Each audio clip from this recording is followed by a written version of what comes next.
It sounds fine to me. Sounds like a 10 in my ears, but we're good. We're back. We've been so busy that we haven't been able to do this. We had a pretty busy season. You've been busy. Easter was busy. I've been very busy. What do you got going on right now? I think a lot of folks are finally getting. No endorsements asked for or given. We're asking for the endorsement. All right, go ahead.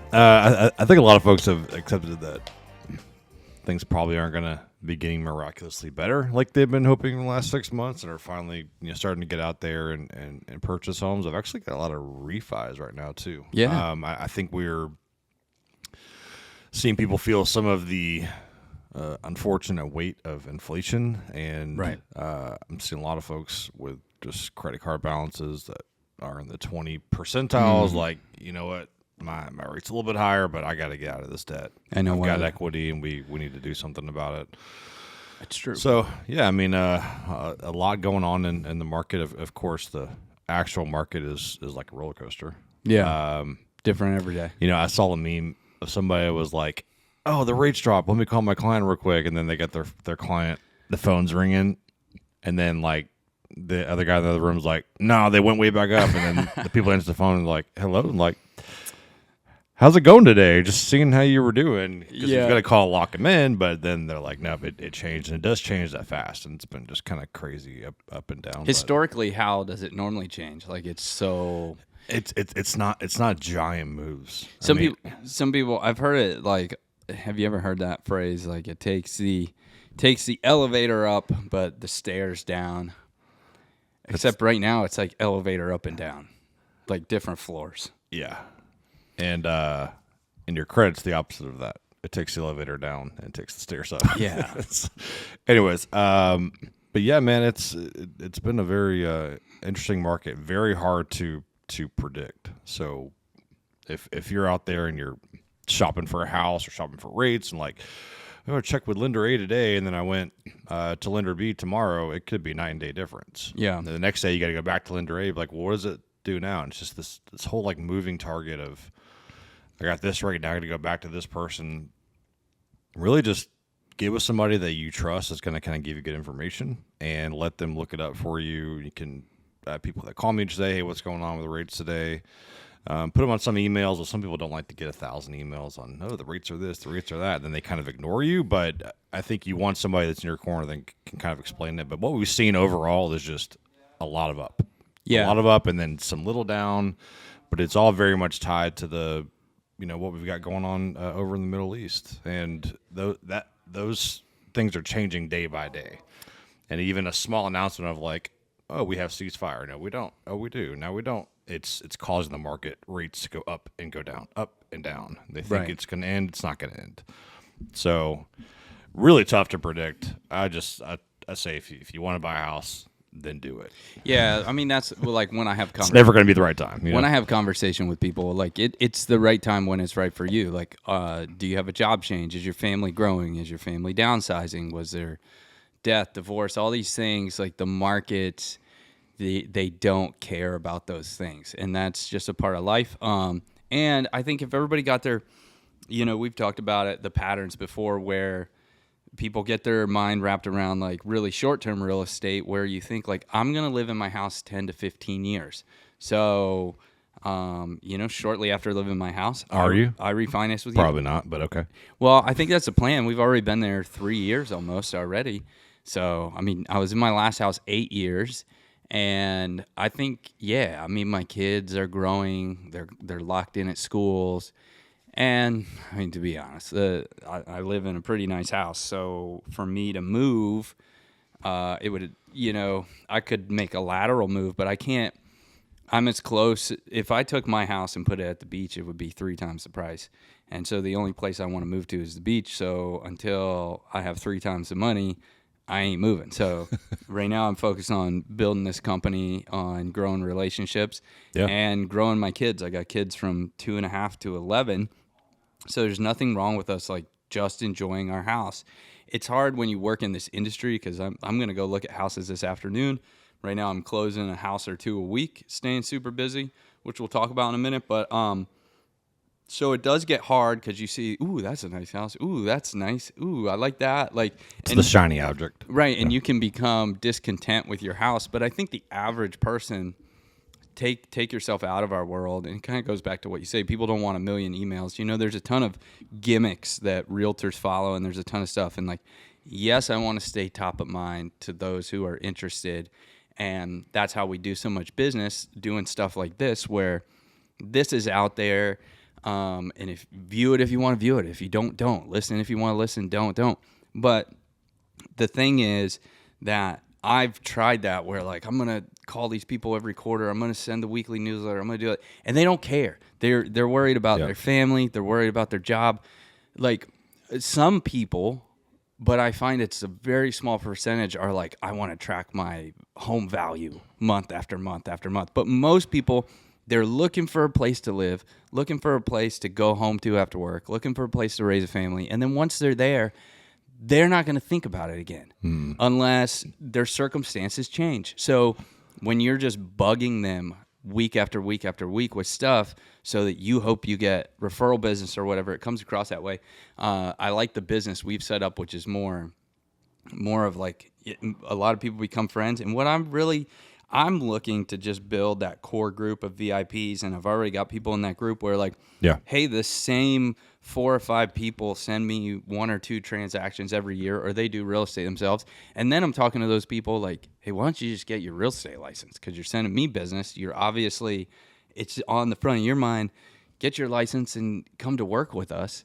And, or collect a referral or whatever, there's a possibility of that. So I got a couple people but I think that, I mean, anywhere you go into and sales are like, oh, use our system. It will automatically text your borrower and email them and all these things. Yeah. And like we've all signed up for those things. Like you get to a point where it's like every day it's like, oh, 20% off this and that. And like nobody freaking wants that. And they give you the junk email. Whenever they do. So eventually you're going to be that person that's just like, oh man, is Trevor sending me another email? Like, and then they become numb to it. They push it aside, and then you lose that client. Yeah. So we're more focused on the relational side of it. Yeah. Where we want to get to know you. Plus, I like to party. Yeah, we want to know your family. We don't want to just be like some auto email thing. And will we lose business that way? Possibly. But we're also not going to piss off half of our clientele, doing that. We got a friend. We've talked about him before. Ideal client, ideal becomes a friend. And literally somebody that I've grown to rely on helped him purchase a house. He purchased another house short time after that. He's come to my house to help me work on my car. I got other clients who got some wood damage or got some stuff. He's handy. Guess who's out there like doing the work? It's that guy. So he's like, he's a rounded friend. He's somebody I want to hang out with and also do business with. But does he bring business to you because you sent him 300 emails? No. This year? Like, no, he did because you built that relationship, took the time to get to know him and actually take an interest became friends what he does throughout the process. So that was good. Last time we were here, we talked about, I was looking at these charts and I was looking at this stuff and I was like, we're entering the spring market and we're picking up momentum and I'm anxious to see how it's going to be. And sure enough, here we are. And I've been super busy. Like I said, closing, 1 to 2 deals a week right now, which is incredible. All the agents at the brokerage are doing a high volume of business and good business. And so I really feel like from a market perspective, after like a 3-year drought, and it's kind of to your point that you were saying at the beginning, where people are like, hey, it is what it is. I think everybody got so caught up on those super low rates now, like 5 years ago, and realize they're not there. We're at what, like mid 6s, high 5s, up to 7. We're kind of bouncing in that. Yeah. But when we look at historical data, that's where we were the entirety of like the 2000s, like the 2010, 2000 to 2010 and 2010 to 2020 even. That's literally where we were until the COVID situation, and then they printed money and dropped rates and kind of created chaos to try to keep the market alive, whatever, whether they were doing it in, whether they thought it was in their best interest or whether it was a scam or whatever. I don't really care. It's 5 years behind us. What we got is where we are today. And we're back like planed out on the same average interest rate that we were for the first 20 years of 2000. And I get it. Also, you tie inflation in, and that's the part that kind of sucks because everything's more expensive and maybe wages and stuff didn't go up. As much data that's out there that says wages didn't go up and this didn't happen, if I go look for it, I can find all the same data that shows that it did. I think there's things like groceries, childcare, and healthcare that went up astronomically that actually hurt you more than the housing bit. Because when I look at housing, when I look at my dad buying a brand new house for $60,000 in 1987, at first you're like, that's unreal because we're paying median price here in Jacksonville $400, and you're like, oh my gosh, it's like 8x. But at the same time, his interest rate was 15%, and he's told me how much money he was making then. And when I calculated out like the income to him purchasing the house, his monthly payment ratio was pretty much the same for a median house today, but the difference is the childcare, the healthcare, the other things that go with it.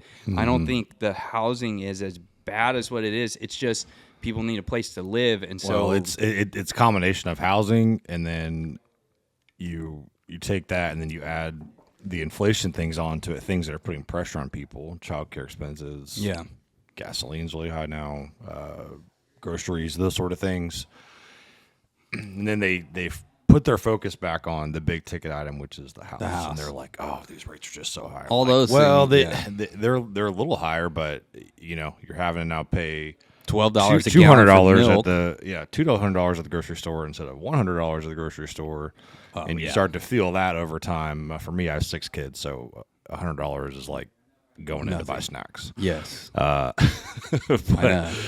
but overall, I think it's just it's in total of the inflation, plus a little bit of higher interest rates. But you got to understand that rates are not going to change tomorrow. They get in the war tomorrow. They're not going to come down to 2%. They may come down a little bit, but there's not going to be a knee-jerk reaction to it. And we talked about this on previous episodes where it's like if they did, it would be pandemonium and you would hate buying a house. I love the haters in our comments. Well, you're gonna have it, man. Keyboard warriors, people hide behind. It's fine.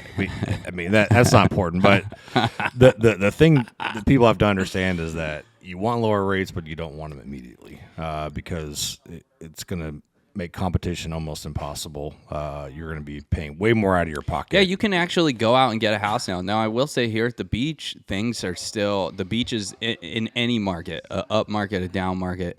The beach is. If you're looking for a house at the beach, then like you got to be ready to pounce the day it comes out because if it's priced fair and it's in good condition, it's going to be gone.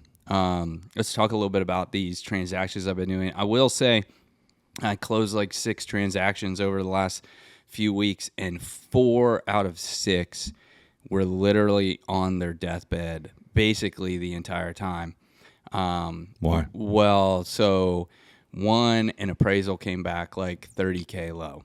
So typically there's 4 real outcomes for a low appraisal. The first being that the sellers come down off their price to the appraised value. The second, the buyer brings cash out of their pocket up to the ask price or the contract price at that time.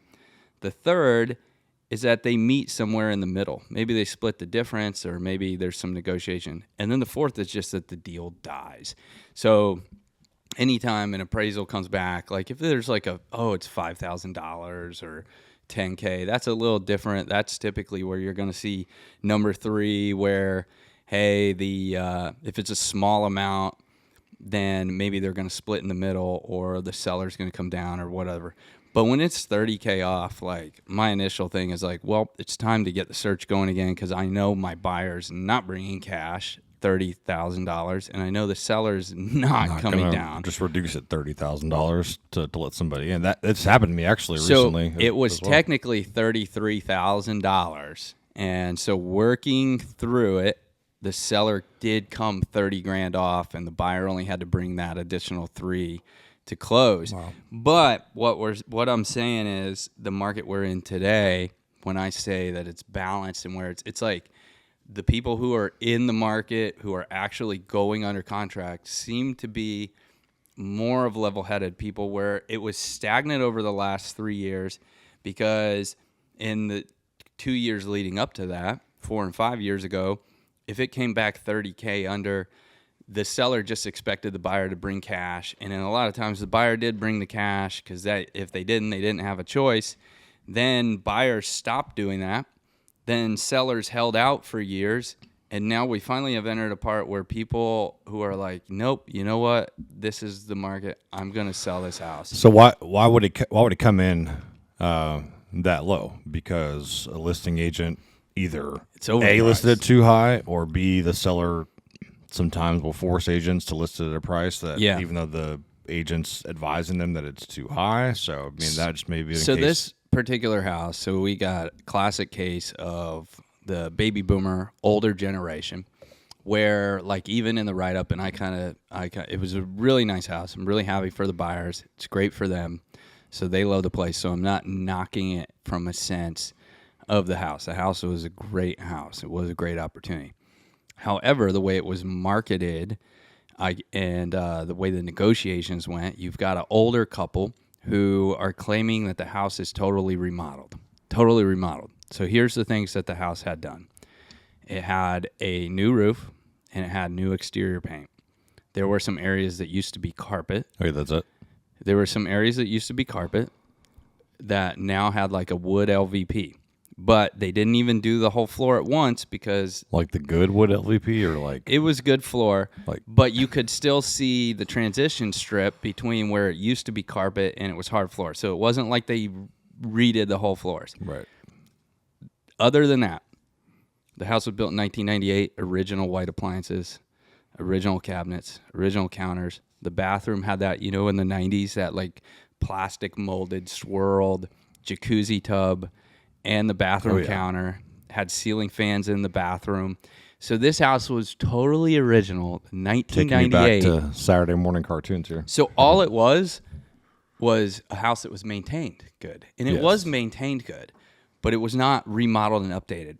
But there's a trend with the baby boomer older generation that thinks basic maintenance is updating, and it's not. That's just basic maintenance. And younger people they don't want to pay top dollar. So this was a pretty low price point, and there was a lot of activity at the house. So that was kind of why the buyer, went in at the original price that they went in. And realistically, that in this, we're talking under 300K. So that change, like 290, to be, that was what they were asking. It's kind of tough because these were like attached single family. So not kind of like duplexes basically. But there was no HOA or CDD. It's kind of, so you're maintaining it yourself. So this particular unit. Interesting. So this particular unit, the neighbors must have got together, done the roof all at once, done the paint. Sometimes you go to these types of things where there's no HOA and like half of the duplex is painted. How does a townhouse have no HOA? It's kind of crazy. How do you even insure? Who insures it? You have like a group.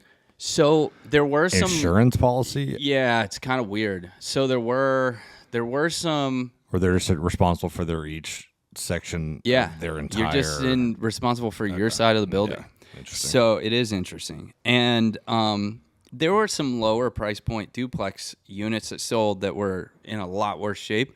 But then there were also single family homes that were selling in the 400s that were the same size, but they were separated. So it was a really hard property to value to start.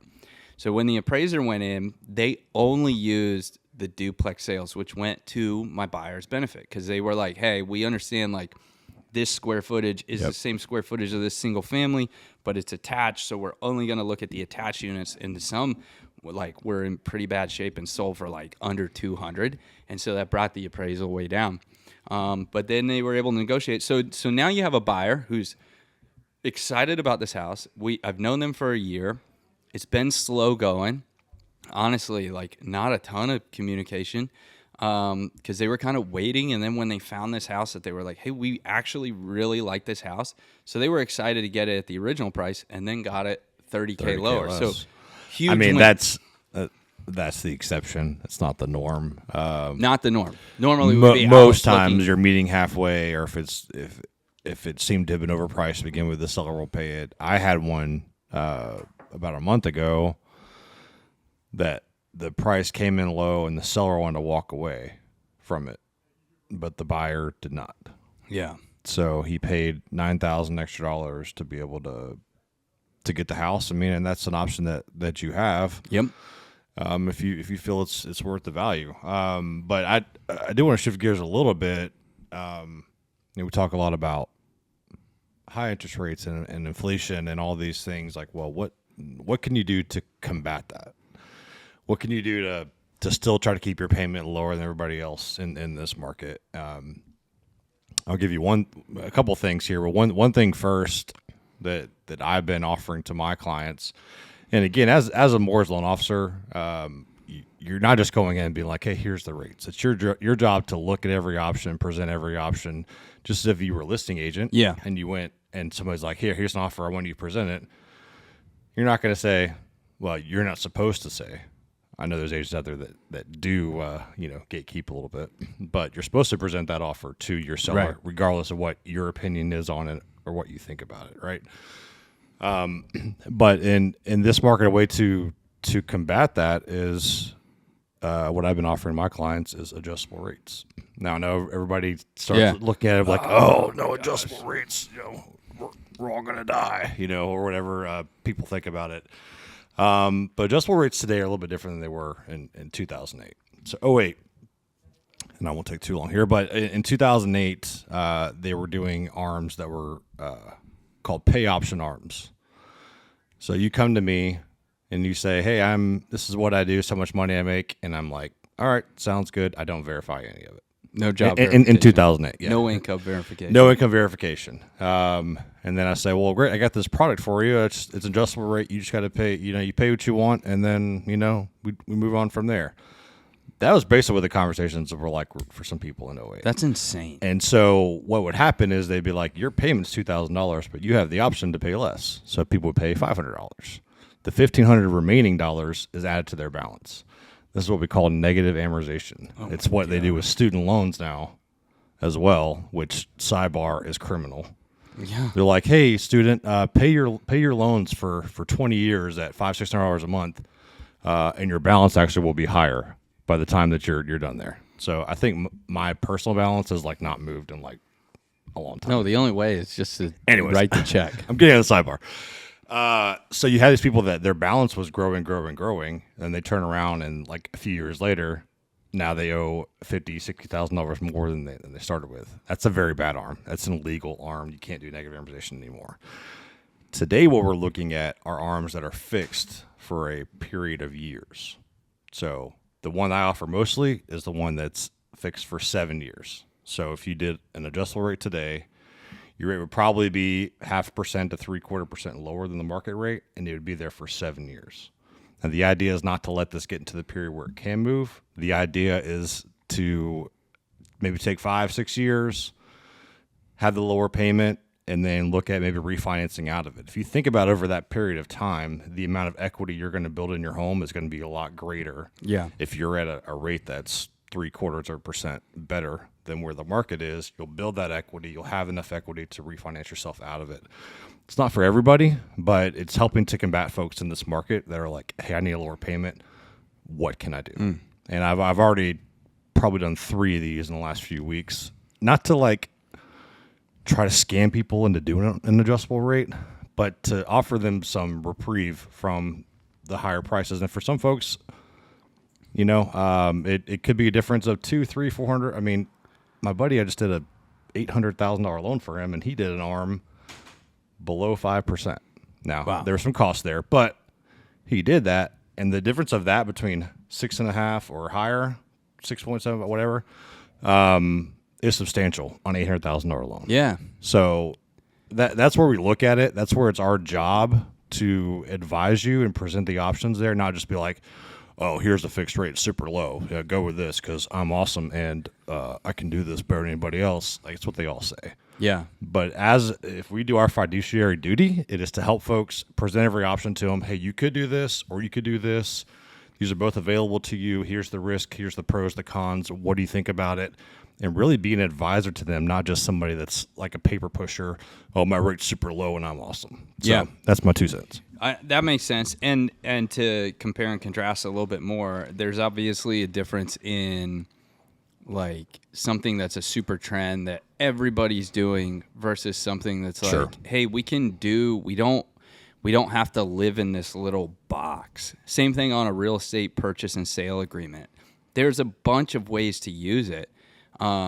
Most people don't. Most agents are uneducated. Like I said, buyers and sellers are only doing this every few years. They just fill in the template, right? Yeah, they're relying on it. Yeah, and anytime you put anything that's like outside of the norm, it like freaks people out. It's one of the most frustrating things about this industry is like, hey, there are a bunch of options. There are a bunch of ways to do things.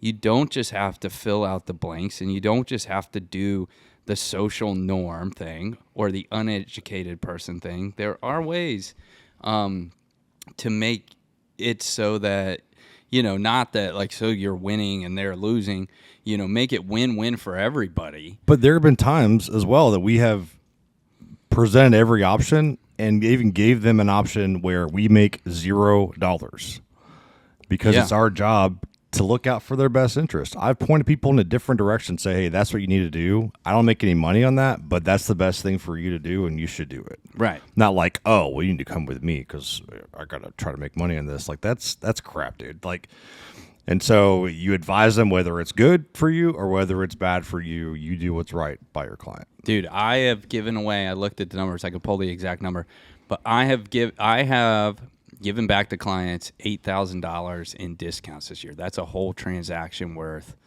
of discounts, and a lot of people aren't doing that. I've also sent out like $9,000 worth of referrals to other agents who have called us and sent people in. So now you're talking 9 plus 8, that's 16,000. That's 2 full transactions worth of like discounts and fees to other agents. So it's definitely something, and it pays off, and that's what creates the good relationships. It's really not transactional. If I was at one of these, I know there's some brokerages in town that like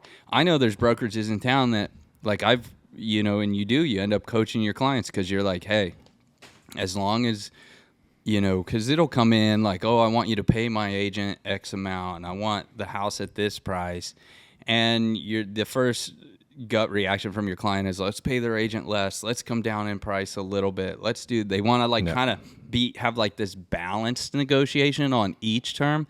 And I've told people, because we figured this out, all we had to do was figure it out. I was like, if you pay their agent the full price, you'll get whatever else you want on the contract. And lower the price way down, sell it as is, don't make any repairs. And I'm in that situation right now. And the seller's like, that was the best advice you could ever give me. But it comes from the experience of doing deals over and over and over again and paying attention to what other agents and what other brokers are doing. And then you're able to educate your client, like, here's what's most important to this group that wrote you their offer.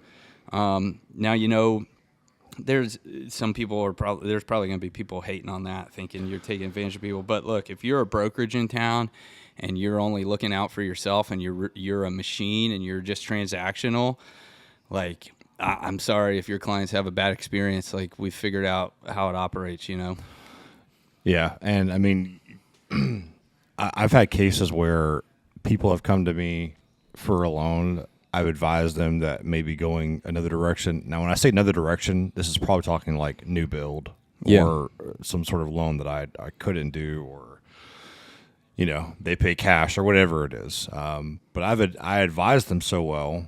They didn't do a loan with me, but they sent somebody else to me to do a loan because I took such good care of them. So, I mean, you're planting seeds, taking care of people, doing the right thing.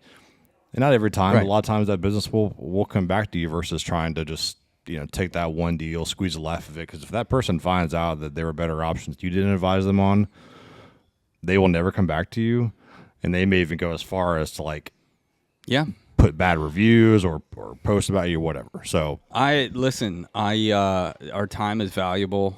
So 2 stories to go with that. I've got some people in my, call it your database, call it your sphere of influence, but it really, like I said, they kind of become friends. And I've got people I've become friends with, and they've sent us a ton of business. And right now I'm in the middle of working with them again. We're going to go out like this weekend and look at some homes. They were not my client. My client was the seller, and they purchased the house, and they had such a good experience with it that they then became my client after, like, they had another agent who helped them find the house, but just didn't build the relationship with them. And because, the transaction was so smooth, and that was during the time where everybody was only, I've said it before, I don't have control over it. We're there to guide, we're there to advise. But I had sellers who, back in the days of 10, 14, 20 offers, and this is what my beliefs were, and it's what I coached people on. Like I said, at the end of the day, some clients were like, show me the money, where's the highest and best? And they were selling to BlackRock or Open Door or whoever. They didn't care. They're leaving the neighborhood. They don't care what happens to it afterwards. But my whole thing was like, hey, like, you have families, you have moms and dads, you have first-time buyers who are trying to find a place to live, and then you've got 10 offers from these other people. And there were a lot of people after having that discussion that were like, I want to see the families, and would go with those routes.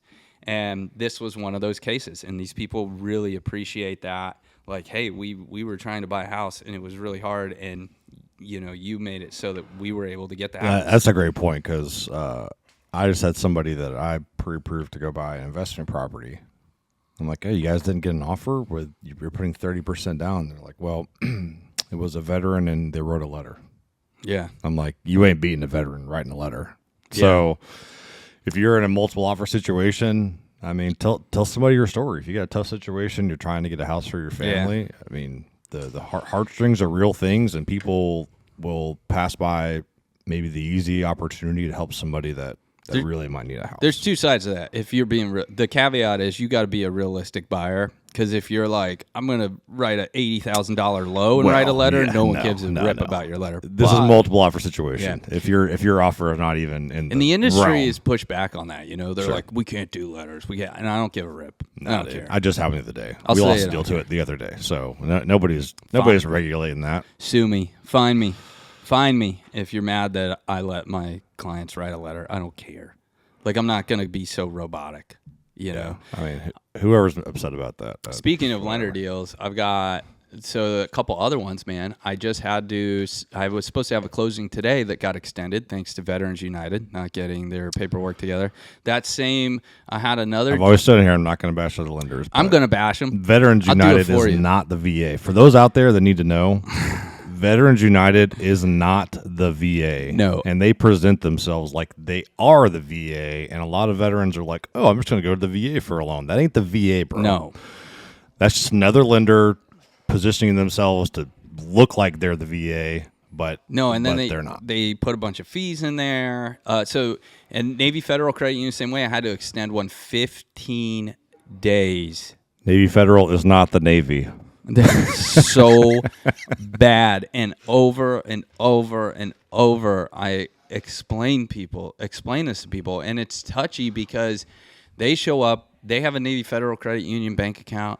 That's fine, whatever. I got a Navy Federal bank account and a credit card from them. I don't care. And yeah, any day of the week I go in there and that's what they do. Any day of the week, if I want to buy a car, they're like, take it, here you go, because they make a killing. They approve you on anything almost. But they'll advertise, we've got these low rates. That's the only thing people get fixated on. And then their closing costs are astronomical because Navy Fed's not really giving you a low rate. They're charging you the points to buy your own rate down. That's the caveat. And then they're terrible at doing communication and doing the paperwork. So the deals almost die because we've got to negotiate with the seller now that we need more time to get this loan done. And if the seller wanted to, they could just say, nah, we'll just keep your deposit.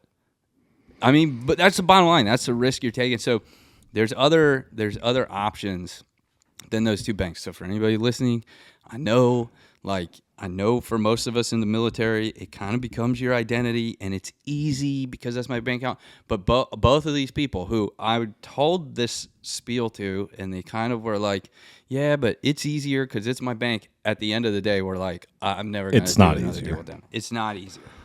It's not. It's not easier. I mean, Navy Fed, Veterans United, they leverage the military, to me, in ways that I think are just somewhere towing the line of moral versus not, or predatory. I've said it before because I talked about how it was predatory on X, and I tagged the U.S. Navy and I tagged Navy Federal Credit Union because they come to boot camp and they hand out cash advance credit cards. What do you need to give a 18-year-old a cash advance credit card for that's locked up in boot camp for 2 months? They've made a machine. They have. These guys probably think that they're the Navy or they're the VA. They come get their credit card. They just gave me a sweet credit card here. I'm gonna go get a loan with them, and then they leverage the position.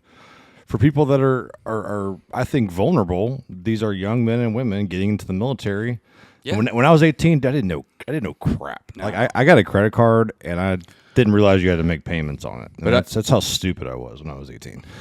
So I'm not saying these guys are stupid, but they're just green. They don't know any better. You give them a good big credit card. You give them the big bonus they get when they come in the military, and they go spend on something stupid. It's part of the Navy's retention plan. See, here's the deal. I'm going to break this down. We're getting into the Navy now and how the Navy operates. If you're in debt up to your eyeballs, you're too afraid to leave the military because you need the steady paycheck. Mm-hmm. And so you're going to re-enlist one way or the other, so the Navy doesn't have to give you a re-enlistment bonus. See? So the Navy, in general, historically, over time, sometimes, and it depends on how many people are re-enlisting and not re-enlisting.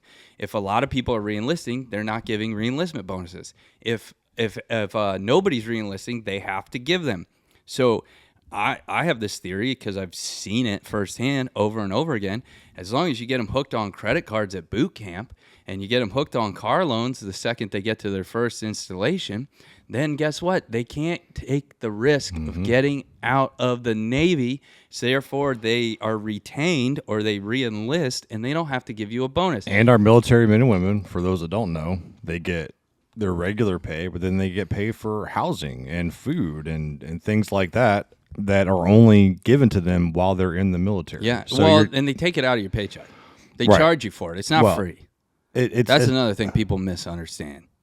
Even the people in, because they're like, oh, I get this housing. And it's like, no, you're getting paid $2,000 less a month to live in base housing, and the base housing isn't worth the $2,000 a month that you're paying to live there. I'm talking about off base. So if you're off base, you get housing pay. Yes. Which can be $2,000-$3,000 a month. So if you have these people that are coming in getting credit cards or getting bonuses, now they're getting car loans, they have all this money, they're not going to leave their base pay plus their rations and their housing and all of that to go just take another job that's probably only going to pay them what their base pay pays them. They pretty much. Here's what you should do: hook, line, sinker. House hacking and all that Brandon Turner stuff. I have my own opinions about that, and the Guide to Real Estate Investing book, because a lot of that, like I'll tell you what, here in Jacksonville, like the flip market is dead, the house hacking market is dead. You can't really do it with the equity that people have in their houses. The banks got wise to it. You used to be able to get these bank-owned properties that were trash. The banks saw everybody getting them cheap, fixing them up, and flipping them. Then they decided to just create that department themselves. So you just can't go out and get them as easy as you used to. But if you're in the military, you actually kind of have a little unfair advantage because of the VA loan, because you can do zero down. So what you should do, and now this is good. This is what we want to get to, where it just flows and we get into this. What you should be doing, get in the military, and then as soon as you get the ability to, as soon as you get to where you can get BAH and you can get your housing allowance and live out in town, go look for a house to live in. Buy the cheapest house that you can live in. You don't have to go to a sketchy part of town. Just don't look for that forever home or this nice fancy home. Yep. Get a home that needs a little bit of work, needs a little bit of updating, is a lower cost than what the median cost is. Move into it. Find 2 or 3 guys in your shop to move in with you. Let them pay you rent out those rooms to cover most or all of your mortgage payment that you put zero down on besides closing costs, but in the balanced market, we can negotiate those. And then in 2 years, do it again. And maybe at the end of your 6-year term, you own 3 houses. Or if you are like, I like the Navy, stay in the Navy. At 10 years, you could own like 5 houses. Think about that. And then do your full 20, own like 10 houses or roll those into something. Then you can retire, get your retirement pay, plus you own these houses that you can either liquidate or you can pull money out of, or you can do whatever you want. And we said before, you can have more than one VA loan at a time. It does have to be your primary home, but again, if you start small and buy just something, you and a couple, of your... I knew a guy that had 4 of them, all on the VA loan. And by that point, you're far enough in your career, because that scares people and they think too far into the future, like, oh, well, I can't own so many. But that's fine, because by the time you own 4 and by the time you're that far in your career, you're going to be able to do conventional financing. You're going to have that money stored up or the equity out of those houses to really do that kind of house hacking plan. And being active duty, you have basically an unlimited supply of renters. Like, I mean, do these guys want to stay on base and have the military take their $2,000, or do they want to go pay $500 to stay at your house? And let's get into that too, especially for our service members coming here to Jacksonville, because when real estate was moving quicker, when it was appreciating quicker, you were able to, even if I'm only in Jax for 3 years, I can buy a house, live in it, and sell it. And everybody said that because that was what was normal. However, now we're looking at, in Jacksonville, we've been at 1%, 0%, -1% appreciation. So we basically have been flatline for 3 years. So the guys who came in and bought a house, 100% financing, and then are selling it, it's really tough for them to do without potentially bringing money to the closing table. So you should be in a position where, so that's the caveat to everything we're saying. Make sure like you're buying this house to hold on to it. And so don't expect to come to Jacksonville, buy a house, and in 3 years leave and sell it and do nothing to it. Now, if you buy the place with those 1998 appliances and you buy the place with a carpet in it or whatever, and then while you live in it, you update the kitchen and you put in paver patio, fire pit out back, and you do nice floors, now you can sell it in that 3-year period, but don't expect to do nothing to your house over 3 years and then turn around and sell it at $50,000 more. It's not going to happen. And for active duty members, you have a fee that goes on top of your loan with the VA. So, yes, it's going to be even tougher at that point to be able to sell within a short period of time. But again, VA rates are a lot better than conventional rates are, and you can get these pretty reasonable. Again, have somewhere you can just rent it out, and then if you find the next house, you move to the next one, maybe a little bit bigger, and the next one a little bit bigger. I mean, this is just a great way, because most investment properties, if you want to go out and buy an investment property, you're putting down 20 to 25% at least. Yeah. And your rate's gonna be way higher. Now, if you buy a house when you get to the military, and you live in it for a year or two and rent it out, if you leave that to buy another home, you're still keeping that VA primary residence rate while you go and get another house, maybe that's a little bit bigger for you, at another primary rate. You're not even dealing with investment. You're not putting down 25%. You're 100% financing these things. So any men or women out there that are getting in, like, this is an amazing strategy, because we do talk to a lot of vets, and some that they're into their tours coming up, and it's just like, well, I'm going to get my retirement pay and that's it. And then I got to go and try to find a job. But if you had 3 or 4 properties that are already cash flowing for you, I mean, you're sitting really pretty at the end of that tour versus somebody that didn't do any of it. Yeah.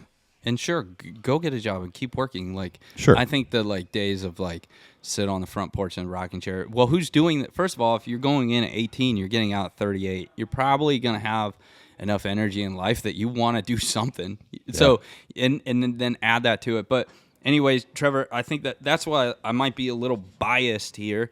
But what I love about our conversation is we really kind of get into all sides. Like, I'm not just here selling you on a VA loan, but we're talking about things like there are fees that come with it. Or if you're not going to hold the property, it's going to be hard to get rid of. And kind of giving you all sides. that's just, I guess that's just how we do it, man. We're at a point where like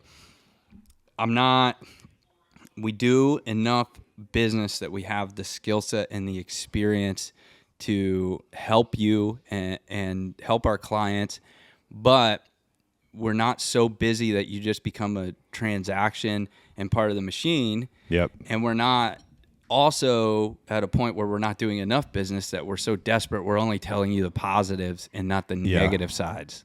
This is my last point, but it's I feel like I've had pet peeves on every one of these that we've done. Do it. But a pet peeve I have is when you want to go work with somebody and then they pass you off to a minion and they don't do the work. So, for example, if somebody runs a big, let's just say, insurance agency, they got 20 agents, and I know them, but I want to work with them. I call them up and I say, hey, Mr. Smith, somebody referred me to you, said you got some great options for insurance, and they just pass you off to Joanna, and it's her first week there, and she's writing a policy for you. To me, that's not building relationships. That is a machine.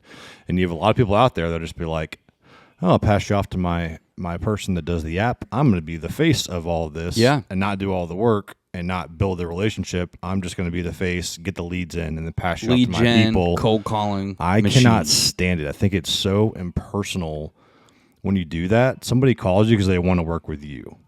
Yeah. They call you because you gave somebody a good experience based on how you performed for them, the advice, and how you advise them. They didn't call your junior LO to have a conversation about their financial situation. So for me, I don't ever want to be somebody that's pushing it off to somebody else. Maybe that makes it to where I can't scale as much. But to me, the relationship is more important than just scaling and being on Scotsman's Guide or whatever they people like, want to raise their glass to. But I just think that is a huge pet peeve of mine. You create a machine, you want to work with a person personally, and they just pass you off to somebody else. It's, to me, the worst thing you can do. Well, and I've experienced that in my own world where, because it's out there. That's what you're taught. That's every time you go to a real estate conference or every time if you join one of these big box brokerages, that's the model that they preach. Like, hey, you should be doing deals 80-20, right? This thing, like 20% of your time is 80% of your income, all this. And you need to get a transaction coordinator and you need to get a buyer's assistant and you need to get, and they teach this model. And I've tried all that, but I got to tell you, even myself, I find then I'm disconnected. Then I don't know what's going on. And as a result, I end up doing less business where I've scaled all that back. I handle all my own business. I don't have a transaction coordinator.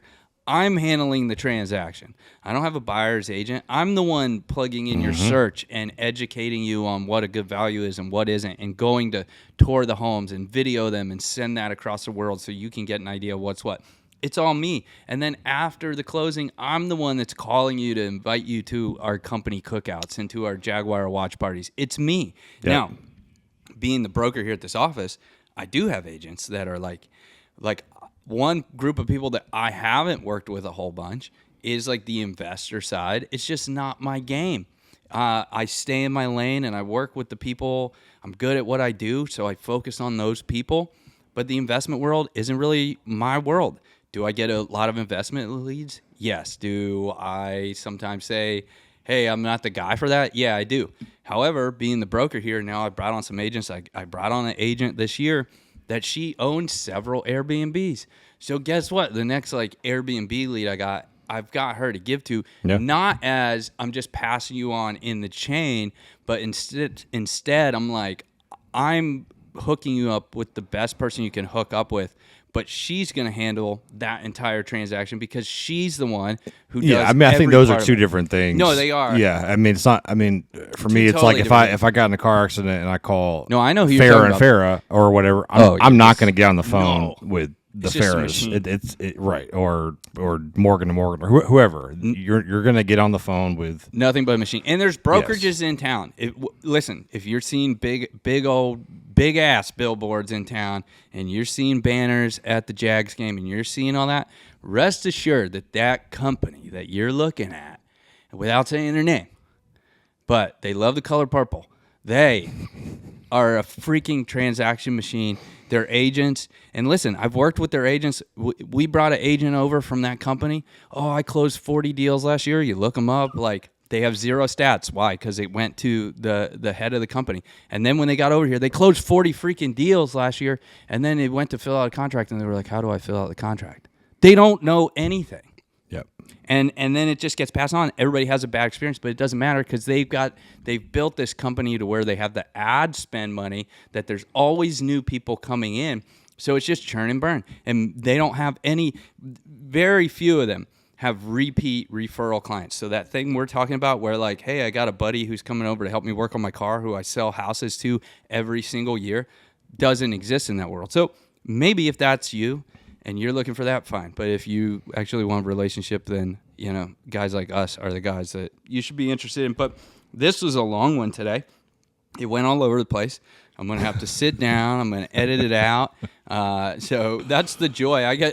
We have no idea. Often I'm like, what did we talk about today? And then I go back and watch it. And I'm like, I'm like, man, that was pretty good. Yeah, that came out pretty good. And I think it works better. We were following like a kind of a format and a script. I'd be like, these are the topics we want to talk about. And it was boring. Radio sucked. So I'm happy that we're doing this, man. And if you're watching, bring on the love, bring on the hate. Either way, like, listen, Dale Earnhardt said, when I come around the corner, I don't care if they're cheering or if they're booing, as long as they're making noise. Yeah. I mean, that's where I'm at, man. That's where I'm at. Man. Whatever. So, all right, Trevor, always a pleasure.